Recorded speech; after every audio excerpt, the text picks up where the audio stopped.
Welcome to Racing to Win. Massive Sunday coming up at Sha Tin this week. We've got it covered for you all on the show right here, as it's the main lead up to Hong Kong international races.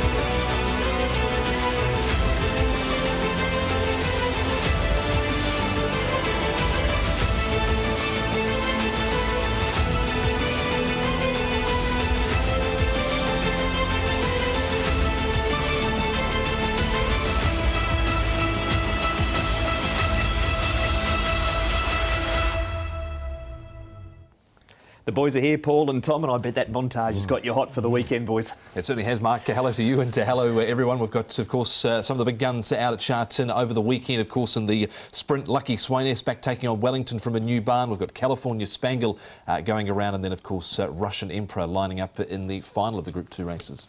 Unfortunately, Paul, no Golden 60 nor jackpots. No jackpots to speak of. But look, if the juices aren't flowing because of the main races, the undercard looks really good as well. And there's plenty of good racing there. A lot of first starters, which adds a little bit of intrigue. And we've got Romantic Warriors colours going round in Romantic Hero. We do indeed. But straight into the betting details for Sunday, where we do have 11 races. B+2 course is in operation for meeting 20. 12:30 start time because of that extra race. And a 3-for-1 special. 3 races for previewing on the show. The Group 2's races 7, 8 and 9. The first one we look at will be the Jockey Club Sprint, and it gets underway at 3:30 Hong Kong time. Lucky Swainess, 2 starts, 2 placings this time in. As Tom said, Wellington new barn now with Jamie Richards, and Jamie's put the tongue tie back on. Side Success, winner of the Premier Bowl, and we've got Duke Y, Super Wealthy, Victor the winner, and Fantastic Treasure rounding out the field. Looking at the speed map at Tom, and Victor the winner, he got a bit keen in front last time. Yeah, he did, and he wanted to stay well away from the rail in the early part of the race, right until the first turn. Lucky Swainess's wheels can spin a bit early, Paul. Wellington right behind him, and Sight Success has come up with the outside barrier draw here in the field of 7. Yes, I think he might be able to sneak in front of Super Wealthy and Fantastic Treasure. They go back, and Duke Y can settle behind. I think it's a pretty straightforward map, to be honest. More from the boys very, very shortly. Right now, though, it's a feature on an informed Brenton Avdulla, and our very own Nick Child spoke to the man himself about his recent successes. Sight Success is trying to nab him and doing a damn fine job of it. Lucky Swainess, Sight Success. That's close. Sight Success driving on the outside for Brenton Avdulla. Yes.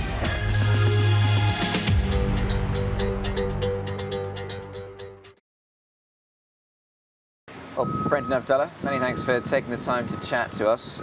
We stand here on the eve of what is possibly one of the most important meetings of the season leading into HKIR. It's the Bank of China Jockey Club Trials meeting. Sight Success will be your mount in the sprint, and just take us back to that win last time. It was a special one. Yeah, it was a massive result, obviously, for me, and you know, to knock off the Hong Kong champion Lucky Swainess was obviously a massive thrill. But he's a horse that's always been, you know, capable at the top level, and he hasn't won one at the top level, but it was nice to get a Group 2 with him, and everything worked out well, and he's going into, you know, he's drawn a little bit awkward there on the weekend, but he's going into the race in good order off another nice trial. You're a man who obviously knows the form book very well, and obviously you're probably getting more used to it here week by week, but when you look back at his campaign last term, obviously second in the sprint, not beaten far, you must look at that and think, right, we can certainly dream. Going one place better might not be the toughest task at hand. No, he's a consistent horse. He tries hard. So I just think he's a horse. He puts himself on the speed, and with even luck, he's always thereabouts. So these small fields here in Hong Kong with the small pool of sprinters probably suits him. And from where he's drawn there on the weekend, I'm sure he'll probably be again on speed. There is obviously limited opportunity for a good horse. How has he been since then, Brenton? Obviously, you've now had a bit to do with him, obviously, and he has trialled as well. Yeah, his trial was really good. I thought he trialled better than probably what it looked like he trialled prior to his win. So I think John's got him in really good order, and he's going to the races there third up, and I'd expect another peak performance. Talking of John's size, obviously, he's his profile just goes before him. I mean, he is obviously a multiple champion, a 12-time champion here. How important, special, whatever it might be, is it for you to get the support of John? Because you and he have certainly teamed up very well so far. Yeah, John's been massive. Look, obviously I had a lot of luck with a couple of local trainers to start with, and looking at it afar, if you told me in February that I'd be in Hong Kong riding a Group 2 winner for John Sires, I would have laughed at you. So it's funny how things have changed, and John's obviously a Hall of Famer and probably one of the greatest trainers that not only Hong Kong but the world's seen. And for him to give me the support's been obviously a big thrill. There's plenty of riders in the room that don't ride for him, so I take it as a privilege to be able to ride for the stable, and hopefully we can get another result. But like I said, I'm starting to get a good base of connections around me, and like I said, John's been a big help from sort of day one. I mean, aside from John, of course, there has been that, I say, steady, stream of winners, but it's not easy here, is it? From a jockey's point of view, I mean, you're competing with some very good ones. It's very competitive, 2 meetings a week. Everyone sort of knows everything, and it's a goldfish bowl. So not easy, but the winners do continue to flow. Yeah, and it's one of those things, it's you get here and no one cares what you've done back home. Until you prove yourself here, it's a battle. And I've seen riders with, probably a higher profile come here and fail, and riders with a less profile come here and succeed. So you just need a bit of luck at the right time. I'm fortunate that I rode a win in my first meeting for the new season, and it kicked me along a little bit. I struggled to sort of probably take advantage of it with a lot of close seconds, but I think I'm down, 5 from the last 7 meetings, and riding winners on a regular basis, and that's just probably opened up a few more opportunities with different trainers and owners that I hadn't ridden for prior, and now we just got to try and make the most of that. There he is, Brenton Avdulla. Tom, we're going to bring up Brenton's stats for the season, and he made that point there, a few close seconds. He's had 13 of them. Yeah, there's a few of them there, and a few of them go the other way in his favour, and he's right up there on the table, Paul. But he's ticking away nicely.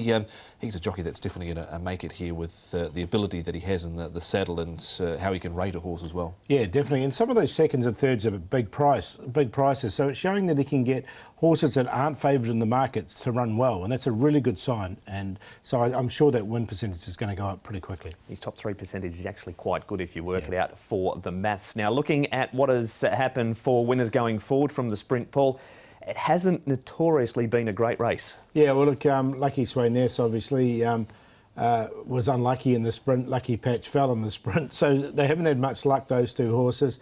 Athero maybe wasn't quite ready for the sprint either. So, look, I think there's Mr. Stunning. Obviously, we know he's gone well. Gold Fun's gone well. Pennyphobia's gone well. So, look, I wouldn't necessarily write off this as a best lead-up race because the horses that have won this have been a little bit unlucky. Yeah, they certainly have. And look, Lucky Sweynesse was a classic example of that. Had he got the right sort of run last year, he would have given Wellington, I think, a massive shake. Absolutely, he went right on with the job after that luckless performance. Speaking of Lucky Sweynesse, Tom, here he is in the Premier Bowl. This is the race where he gets beaten by Sight Success.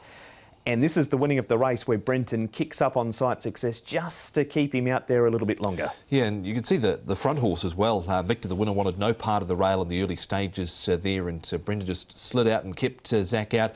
Now they're going into the first turn, and he's still a wee way away from the fence here is Victor, the winner. You can see he's a little keen in front as well. Paul wasn't really that willing to relax under Karis Teton. I think it's going to be a whole lot tougher here because he's £3 worse off this weekend as well as Victor, the winner, with the likes of Lucky Sweynesse and co. Yeah, the weights really suit Lucky Sweynesse into this contest. So, look, he's had those runs under his belt. He should be pretty fit because they didn't give him much of a let-off over the off-season.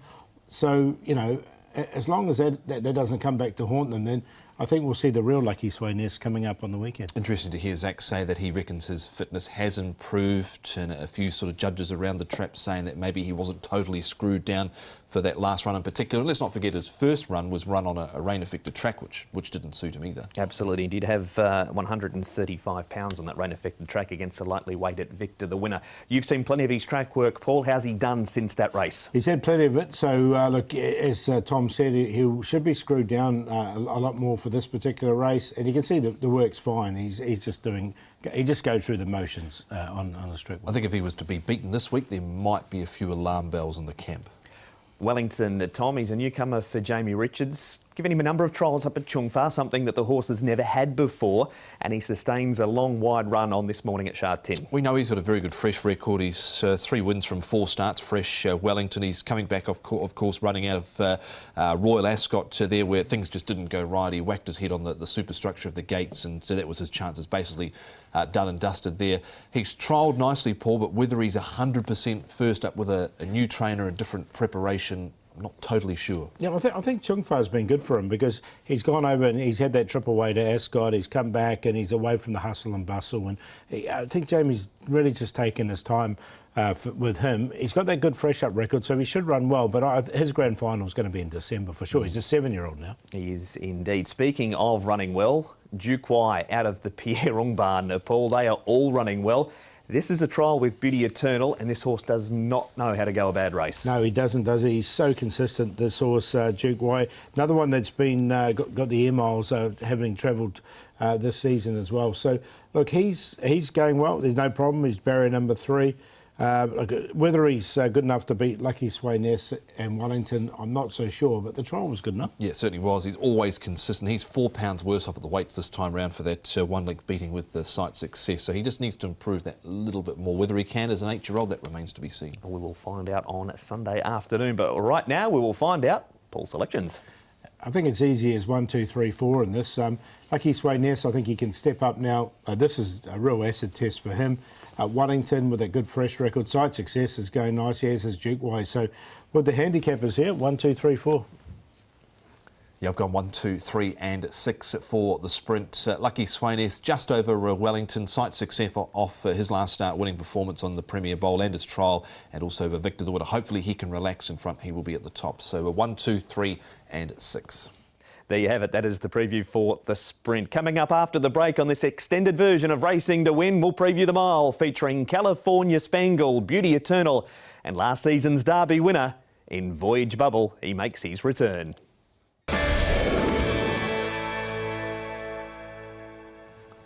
Welcome back into Racing to Win. We're looking at the big meeting at Sha Tin on Sunday, but after the first break, as we normally do, it's last run reminder time, Paul, and got a bit chilly this week. Yeah, and we'll need a reminder here as well for this one because it's last season. This horse has only had the 1 start, and his name is Raging Blizzard, as you can see him coming down. Now, this wasn't run at a fast pace, this race. The winner of this horse, Sweet Bride, won its previous start, so it was basically on a bit of a roll, and he's come out and run a couple of good thirds this season, the winner. And you can see this horse on debut reigns alongside. The other horse was rock hard fit and fought back and won. But I thought it was a fantastic debut run from this horse, and he looks tough to beat coming into the weekend's racing. And that fading grey in that race was Super Winner, who's just been running through brick walls. He has, hasn't he? Hasn't he been going well? That is the last run reminder. It is race 3, number 4, Raging Blizzard, first up for the John Sire stable on the back of 3 trials. We move on now to race number 8. It is the mile, just a field of 5 here.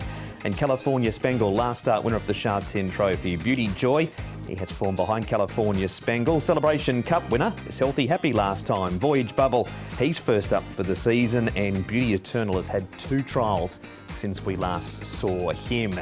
Looking at the speed map here, Tom, and California Spangle is going to cross Healthy Happy. Controversial. Yeah, you would think so. Paul can explain shortly, but he got it handed basically to him on a plate last time out to Hugh Bowman with the California Spangle, but it's Matthew Chadwick this time round. I don't think Voyage Bubble will be too far away, Paul. He had a terrible run when he lined up last time out and did pretty well to run 4th in the end, considering he was wide, no cover the whole way. Yeah, I'll refer you guys back to the Champions Bowl last season, where California Spangle absolutely gave Healthy Happy windburn last time they meet. How good is it, Tom, when he gets angry? It's a good sign, isn't it? So there you go. That's why California Spangle is on the speed map. Now, looking at this graphic, Tom, we saw a luckless race in the sprint, not so much when it comes to the mile when you've got horses like those 3 on screen. Yeah, and exactly. Waikuku can add there to the list as well, who's just been so good when he was here in Hong Kong racing. And look, Hong Kong has had a very good record here in this race down through the years. Golden 60, of course, no Golden 60 in this race last year. But to go back, Seasons Bloom, Paul, Beauty Only, Beauty Flame, and great names like Able Friend. Yeah, fantastic horses win this race, and those 2 beauty horses as well. I mean, there's 2 beauties out of 5, so they've got a good chance of winning this. They have, and one of them is Eternal. Nick spoke to his jockey, Zach Purton. Zach, big weekend of racing coming up at Sha Tin. We've got the Jockey Club trials for HKIR. You've got Beauty Eternal in the mile. Talk us through his run upon return. I mean, he certainly wasn't disgraced at all. No, he ran well. He's in a good spot. Sort of loomed, and then it's just the way the race was run. They gifted it to the leader, and obviously he was able to sprint off the front. It was always going to be hard to run down. Just had a look back at it, Zach. He was weighing in at his heaviest, 1205 pounds. Was there a bit left to work on, do you think, given going into that first run? Well, I hope so, because if there's not, we're in trouble. Quite. A couple of trials since he's won them both. Have you been happy with those? Yeah, he sort of needed the extra. He was always going to have one trial, but he probably needed the extra trial after that just to help bring him on a little bit more.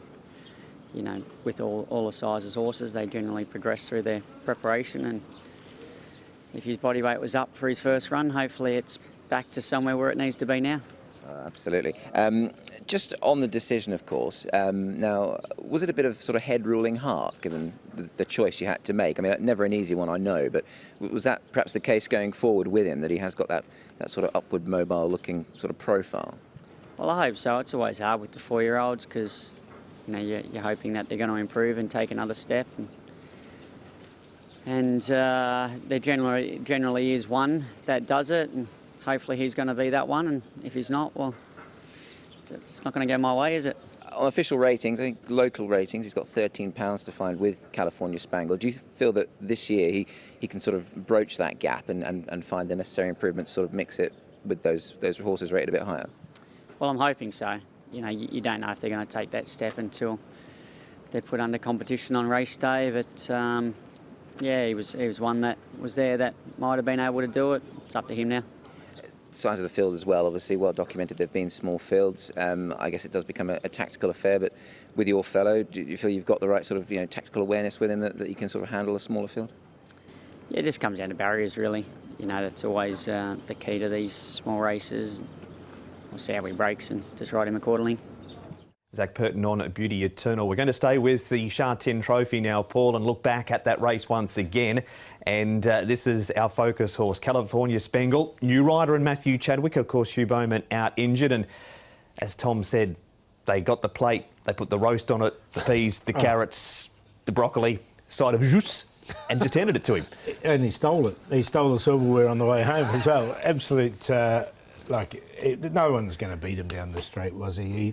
He had the race perfectly well parcelled up, encountered, run seconds, come out and won the Sasa Ladies Purse, so everything's going well. With second up record, he's 3 from 3, so look, he's looking good, and as long as he doesn't bounce, which he hasn't done in the past, he's going to be one of the toughest to beat. Yeah, basically became a drag race down the straight, 25, 23.5, 23.2, 22.44, so it's going to be tough when they've run those sort of sections or to try and peg him back. And here's his trial, Tom. The horse on his outside Celestial Colours makes his Hong Kong debut at this meeting too. Yeah, he does. So look, he moved well in this trial. He was much more enthusiastic in this trial, I thought, than a few of his other trials, Paul, where there had been a little bit of a doubt, sort of maybe around him going into that last start, which he well and truly put to bed, but he was much better in this trial here too. Yeah, it was a good trial from him, wasn't it? And you could see him, like, he just stuck his head out and won the trial. Tony Cruz's horses can do that. They control ordinary and then run really well on race day. So like, that's one thing I've learned about Tony Cruz's horses. And look, again, as I didn't take my own advice, and I didn't put him on top last time, California Spangle, but look, it was a very good trial, that one. More trials now, Paul. We heard from Zach that Beauty Eternal has had 2 trials. He goes in against Voyage Bubble. He's first up. His record first up is a win and a placing. And we haven't seen Voyage Bubble since April, when 4th behind Golden 60 in the Group 1, of course, on Champions Day. What have you made of his trials and also Beauty Eternal since his last start? I think Voyage Bubble's quite forward, looking at his trials, coming forward. And look, we know he can lead. He used to lead in the past. He hasn't got the speed of California Spangle, there's no question about that. But I think he can put a bit of pressure on just to make sure that he doesn't get away with those cheap sectionals. Beauty Eternal's going very well, and he's a chance as well. It's a good, only 5 runners, but it's a good little field. Yeah, it is. He had that horrible run last time out in the Champions Mile. He's had a little bit of knee surgery as well, so maybe he had some chips in there that needed sorting out. But Ricky, you can't fault him at the moment. He's ticking along really well. That trial was good. And that is a good report around Voyage Bubble. Now, healthy, happy Tom. He's been a group winner already this season. This is it in the Celebration Cup. Beauty Joy doesn't seem to be going well. thing against Healthy Happy's his record over 1,600 metres. He's won all around except for this distance. Yeah, I was just going to say, Mark, this is his bogey distance. Look, 1 second placing from 10 starts. He's won 12, he's won 14, he's won 18, but he just can't win a mile, Paul. And I know he's a winner last time out, but I think probably Beauty Joy can fill the top 4 here in front of him this time round. Yeah, look, I don't disagree. He needs to boss them from the front, and when he does, he's hard to peg back. That's not going to happen in this race. No. Flat track bully? Yes. All right. Well, who misses out of the top 4 then? Well, I've only got 3 actually. Oh, yeah, of course. So I've only got 3 with a 5-runner race. So I went 4-1-5. I'm actually going to take Voyage Bubble to beat California Spangle. There's not much between them, but I think California Spangle is going to come up really short. I thought Voyage Bubble might get a little bit of value about him fresh up. 4 to beat 1, and Beauty Eternal in there for 3rd. 1, 4 and 5 I've gone with here. I was one of those ones that was not a believer about California Spangle last time out off those trials, but I think he can win this. I've got Voyage Bubble in with a very good fresh up record in for a 2nd, and for 3rd I've got number 5 in, and that is Beauty Eternal. So 1, 4 and 5 in race number 8. That is part 2. Usually we'd be going to best bets, plays and long shots right now, but instead we're going to tease you with Russian Emperor coming up in the Cup preview after the break. Money Catcher will make an appearance as well, amongst a few others, including Senor Toba, Sword Point and Straight Aaron. But it doesn't end there for this year's Cup race on Sunday.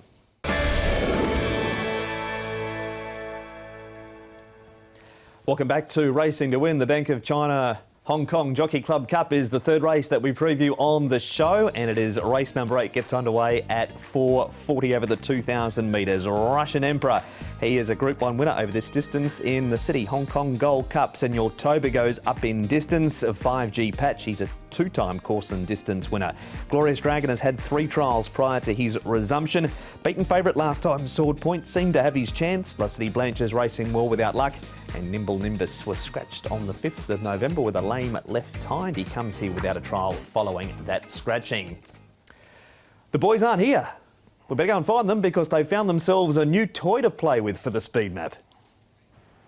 Thanks, Mark. We've moved across to the virtual studio to have a look at the speed map here for the Jockey Club Cup over the 2,000 metres. We know what a crucial starting point this is, Paul, and when Tony speaks, he pushes the button and they start to go from the start. Money Catcher's the horse you think can lead. Yeah, look, Money Catcher's got really good gate speed and he's drawn a little bit wide. So what he's going to need to do, he's going to need to get across before that first bend. And he has got the speed to get there. So I think if he gets across and gets to the rail, he can lead this race. Nimble Nimbus, now he was wide last time, but he's got an inside draw, so he's going to have to try and slot him. Well, he'll be the one that'll make Money Catcher work a little bit. So you think they won't go too slow, but it will be on the slower side? I think so, because I don't think anyone will take Money Catcher on once he gets there. Sword Point won't be far away. He'll be really handy. The 2 greys there, which is Senor Toba and Glorious Dragon, can be next. 5G Patch always gets back. Straight Aaron gets back. He got back in a trial on Tuesday, didn't he? He did. He definitely did. So he likes to go back. That's their intent. The other one, La City Blanche, goes back. And you can see Russian Emperor, we just highlighted him there. He's drawn wide, and he's going to have to go back from that wide draw. Yeah, we know it's only the best part of 75, 80 metres, if that, to the first turn. So you think that'll be the straight to the plan with Russian Emperor, drop him back 1 off the fence? I think so, yeah. Otherwise, he could get trapped wide. And look, his grand final's coming up in December, so they won't want too much, to take it too much out of him early in this race first up. So on the good to slow side, and Money Catcher the leader into the first turn for the Jockey Club Cup. Thanks, boys. And for more on the Cup now, joined by the new jockey of Russian Emperor, we welcome to Racing to Win, Matthew Chadwick. Matthew, thank you for joining us. When did you find out you were riding Russian Emperor? Just a few days ago. I kept asking Douglas for the ride. I think like a few other riders must have been. And I just kept prodding, and eventually got back and had a conversation with the owners, I guess, and they were happy enough to have me on. So, yeah, it just came about that sort of way. It's your first ride on the horse. How much work do you do leading up to the race, not having ridden a noted Group 1 winner before? Well, it's just like any other race day. I go back to over his form. I've followed him a couple of times into the run. He's gone past me a couple of times, so it looks like he's a pretty straightforward horse to ride. I will go over his homework tomorrow in more detail, and I'll have a good conversation with Douglas and see how he wants me to ride the horse, and take it from there when it gets open. Must give you plenty of confidence going to the 2,000 metres on the horse, knowing that he beat Romantic Warrior over 2,400 metres. So the further he goes in trip, the better. He's up from the mile first up. For sure. Well, having a run underneath his belt, he's going to be better for fitness, obviously, and he's had another trial, so I'd expect him to improve. I think Douglas will know more about where his fitness is at, and I said so we'll just have a conversation with him and see how he wants him to be ridden, and look for an improved run. One horse that you need no introduction to is California Spangle. You must be very excited to get back on board him because you've got a pretty good record on the horse. Oh, for sure. Everyone knows what he's about. He's a very honest horse. He tries his heart out. He's had his win this season already on his belt, so hopefully he can continue with that pattern and keep along the way. Looking at the race, Healthy Happy's in it this week, so the lead might not be there for you. Would you be happy to take a sit outside him if the need arises? I think we all know where Tony wants to sit on with his instructions. We all want to go forward on him, and that's where he runs his best races. So I think we'll be looking to go for that sort of position, and I'm pretty sure the opposition connections will be pretty aware of that as well. So I think that'll be the first plan of action, and we'll just have to take it from there. Looking at your other rides for the day, Matthew, Beauty Charge looks to be a good chance. And what can you tell us about the first starter, Montefruta, that's been trialling pretty well? Yeah, Beauty Charge. We were hoping he'd kick a bit better his last run. He had a nice run throughout the race. We're just hoping for a better dash at the end, so hopefully he can come back with that turn of foot and accelerate and put them to bed a bit more than what he did last time. As for Montefruta, he's been trialling well. He's a bit of a hothead prior to the jump out, so he's just got to calm down a bit, but he's got potential. He's got the ability, as we've seen him run home in his trials, so hopefully he just puts it all together on race day and see what he's all about. Just before we let you go, IJC coming up, there are still spots open for the local riders. You're just behind Vincent at the moment. Is that something you think about, looking at the rides for the weekend, or you just go out there and hope the winners take care of themselves? Well, we just take one race at a time, really. Try to do our best for each horse, each race, put in our positions, and hopefully it will turn up and get a bit of luck, and it will take care of the rest, as you said. Matthew, we know you've got to go and do the school run, so we best let you go. But thank you very much for your time here on Racing to Win, and all the best on a Sunday afternoon. Thanks a lot for having me. There is Matthew Chadwick live from the Batmobile there, talking about some of his rides on Sunday. They're back. Did you pack up your toys? I've never seen Paul move so fast. It was very impressive, that speed, Matt. Yeah, it's good, isn't it? It's a nice little toy to play with. It is. I'm sure we'll bring it back again for International Day. Here's our third graphic of the going forward, Paul, and Romantic Warrior. Some of them go to the Cup, of course. Some of them go to the 2,400 metres of the bars. Yeah, so you can see but they've all run reasonably well. Reliable Team, well, he won. It was a big surprise. He did steal that race. But the rest of them have run pretty well with placings. And, of course, Romantic Warrior did win the Cup. Yep, he certainly did, and he'll no doubt be back, of course, on International Day. They're bypassing this, of course, after the Cox Plate win down in Melbourne. Were there horses like Military Attack as well, and a few of those other ones ran down the track sort of through 13 and 14 after winning the Jockey Club Cup. A replay now of the Sasa Ladies Purse is going to be the boys' first thoughts after our interview with Matthew. Money Catcher Tommy gets a lot less weight this week. He goes down from 135 to 123 for this. What do you make of his runs and those in behind? Yeah, I think they've only just been fair coming into this. He had pretty much every chance, I thought, last time out off the front. They ran home in a 23.73. Derek Lung goes back on board. Alexi Bedell's been on board the last couple. Derek does know the horse well. He hasn't won on him, but he's placed numerous times, Paul. A little bit below par the last couple, but I think he can bounce back here with the weight, certainly. Yeah, he's definitely not going as well as we've seen, and he did drop away reasonably quickly here. But look, I didn't mind the run of Last City Blanche. Thought he ran pretty well, and Straight Aaron as well. Both those two horses are going well at the moment. He's in this replay too. Paul is Last City Blanche, and he was fairly luckless here. Maybe should have got a little bit closer. 5G Patch lurking not too far away either. Look, I think 5G Patch this is the right season for him. He's been here for a while now. The horse was actually behind Last City Blanche, and Last City Blanche didn't get the inside runs. He had to go wide, 5G Patch, hit the line really strongly. So I expect a good run from him, and he's by Camelot. The distance looks good. So I wouldn't be surprised if he wins this race. Yeah, you can see he just had to come across the heels there of Columbus County and Nimbus over the final stage and was still staying on Sword Point. He trialled really well coming into that, but he was first up, big weight, I think, with 123 this week. That's going to be better for him too. All right, that is Sword Point Tom referring to there. Now, this is Glorious Dragon up at Chung Fa. Tom, his first up record is a concern. Yeah, it is. It's been a long time since he's won, 958 days, 239 days off the scene. He's had a tendon injury. Pierre Runga, Paul, was quite emotional when we spoke to him in one of his runs sort of through the midway part of last season about just getting this horse back to the track. So they obviously think enough of him just to keep him going. They do, don't they? But an 8-year-old now, the trial was good enough, but there was no pressure put on him. I'm happy to watch him in this. Straight Aaron, Paul, he's been back to the trials, 3 starts this season. He's been beaten about 2.5 lengths in all 3 of them. Yeah, and I thought the trial was pretty good here. He finished off really nicely. So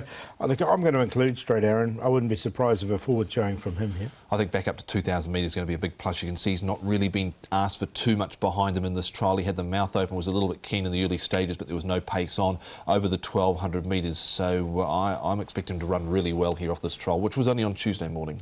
That is a breakdown of the runners in the Cup. Who are your selections, Paul? Going to go with 5G Patch. I think he can move on from that third last start. He beat Sword Point home. I thought he can beat him home again. So 4 to beat 7. The 6 Straight Aaron off a good trial. And Last City Blanche just keeps improving. 2,000 metres looks good for him. 4, 7, 6, 8. 6 on top for Straight Aaron. I think he can win, but it's a good race. 5G Patch, Money Catcher and Sword Point. Of course, they went pretty quick last time out in the early stages. So 6, 4, 3 and 7. For a race-by-race breakdown on the website, hkjc.com. Click on audio and video. But near the end of the show, Paul, best bet time. Horse that was in that last replay, we saw the Sasa Ladies Purse. He's going to take the easier option, and that's Champion Dragon. He's drawn nicely in barrier number 1, this horse. We can have a look at this race again because we focused on these other horses. And you can see him really finishing off nicely here. Now, he hit the light weight, but this race, I think, is easier for him than this. I mean, he ends up running second to Encountered and did beat home horses like Last City Blanche and also Straight Aaron. So from barrier 1, I think he can either lead or sit behind the pace and be tough to beat. The long shot first starter, Celestial Colours, has been trialling really well recently and did run second behind California Spangle in a recent trial. And we'll do the play in race 4, one of the features, with Flying Ace, Helios Express and Lucky Encounter at QQP. Yeah, it's definitely the best race onto the undercard by far. Race 4, number 2, Flying Ace. A lot of depth to it, but I think he can win. It was a very good performance from him last time out. The play, the Valley Devildom, who I think will improve up to 2,000 metres. And the play there with Devildom ensued a very good winner. And Swan Bay is going reasonably well. Heat Russian Emperor in a trial. Swan Bay, best bet, race 5, number 5, Smart Fighter. Don't like the barrier draw, like the way he has been going. Long shot, race 10, number 9, Ragnar. Raced wide on debut. He's had 3 trials since. They have looked okay in the play. Race 10, 2, 4, 9 in a QQP. That has been Racing to Win. The diary's coming up on the screen. Happy Valley on Wednesday night. Chevalier Cup next Sunday with the 12:15 start for a simulcast race and then back to Happy Valley the Wednesday after. But great day on Sunday, Tom. Yeah, it should be terrific, Paul. Yeah, looking forward to it. It should be really good. We'll see you for the first at 12:30 on Sunday.